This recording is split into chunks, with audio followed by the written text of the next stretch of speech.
How did I not know this?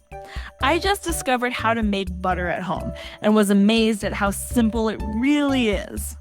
The butter turned out incredibly creamy with a pure, fresh taste that store-bought butter simply cannot match. First, take 500 milliliters or 2 cups of cold, heavy cream from the fridge. This is the same as whipping cream or double cream, depending on where you live.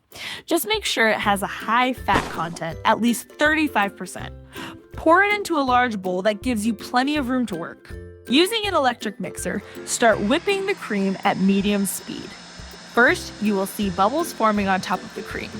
After about 2 minutes, the cream gets thicker and starts to hold its shape a little. Keep whipping and the cream turns into soft whipped cream. Whip a bit more and it becomes stiff whipped cream that stands up straight like what you would put on top of a pie. But do not stop there. Keep whipping past the whipped cream stage. After about 5 to 7 minutes, the cream suddenly changes, as you see in the video here. It gets grainy looking and then separates into solid yellow butter chunks and thin white liquid. Now you can stop mixing. Next, pour the mixture through a strainer to separate the butter from the buttermilk. The liquid will drain through, while the butter solids that we need will stay behind. Now, in a clean bowl, add some cold water and add some ice cubes in there also. Then add the strained butter mixture. The ice water helps firm up the butter and makes it easier to work with.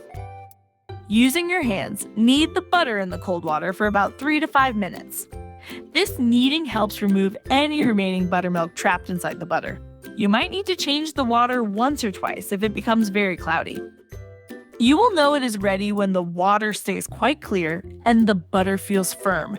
The texture should be smooth, not grainy, and it should stick together in one piece, as you can see in the video here. Next, take some parchment paper and place your butter on it. Pat the butter dry with a paper towel if needed to remove any water droplets on the surface. Use the parchment paper to help you shape the butter into a block. Fold the parchment paper over the butter and press gently to create a block or roll, whichever shape you like. Then, place it in the fridge for at least 1 hour to firm up completely. This helps the butter set into its final texture and makes it easier to slice later. This homemade butter has a fresh, smooth, and creamy taste that my family likes so much better than store-bought. It has no additives or preservatives, just pure cream. This butter also melts perfectly on warm toast. Since we made it unsalted, you can really taste the pure dairy flavor that often gets masked in commercial butter. If you like this homemade butter recipe, then check out also this super easy way to make your own block of cheese at home.